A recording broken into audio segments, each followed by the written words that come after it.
Taste the Daily. அண்மை செய்தியை பார்க்கலாம். திருவள்ளூர் மாவட்டம் ஒண்டிக்குப்பம் பகுதியில் போதை ஆசாமிகளை தட்டி கேட்ட 2 இளைஞர்கள் கொடூரமாக கொலை செய்யப்பட்ட சம்பவம் அதிர்ச்சியை ஏற்படுத்தியுள்ளது. திருவள்ளூர் மாவட்டம் ஒண்டிக்குப்பம் பகுதியில் போதை ஆசாமிகளை தட்டி கேட்ட 2 இளைஞர்கள் படுகொலை செய்யப்பட்ட கொடூரம் அரங்கேறியுள்ளது.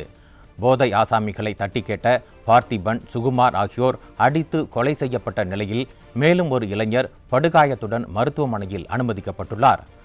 கொலை சம்பவத்தில் ஈடுபட்டவர்கள் மீது உரிய நடவடிக்கை எடுக்க கோரி ஒண்டிக்குப்பம் பகுதியில் அப்பகுதி மக்கள் சாலை மறியல் போராட்டத்தில் ஈடுபட்டுள்ளனர். ஸ்டாலின் ஆட்சியில் சட்டம் ஒழுங்கு முற்றிலும் சீர்கெட்டுள்ளதால் தமிழகம் கொலைக்களமாக மாறிவிட்டதாக குற்றம் சாட்டிய பொதுமக்கள், திமுக ஆட்சியில் நாளொரு மேனியும் பொழுதொரு வண்ணமுமாக கொலைகள் நடைபெறுவதாகவும் குற்றச்சாட்டு எழுந்துள்ளது.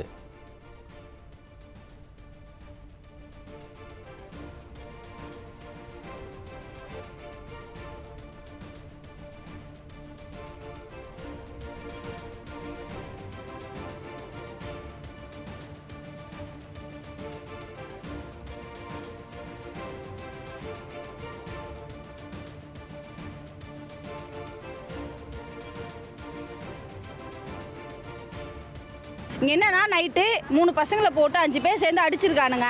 அடித்து இப்போ 2 உசுறு போயிடுச்சு சார். அதில் 2 உசுறு போயிட்டு ஒரு உசுறு மட்டும் தான் ஜிஹெச்சில் வந்து ரொம்ப சீரியஸ் கண்டிஷனில் இருக்குன்னு சொல்கிறாங்க. அந்த 2 உசுறு வந்து ஒரு பையனுக்கு ஒரு பசங்களும், ஒரு பையனோட சுகுமார்ன்ற பையனோட ஒய்ஃபுக்கு 8 மாதம் கர்ப்பிணியாகவும் இருக்காங்க சார்.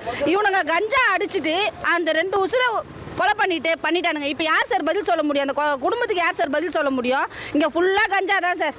ஃபுல்லாக கஞ்சா ஏரியாலே எல்லாருமே அவனுங்க கஞ்சா சாப்பிட்டு, சின்ன குழந்தைங்க யாருன்னு தெரியல, பெரியவங்க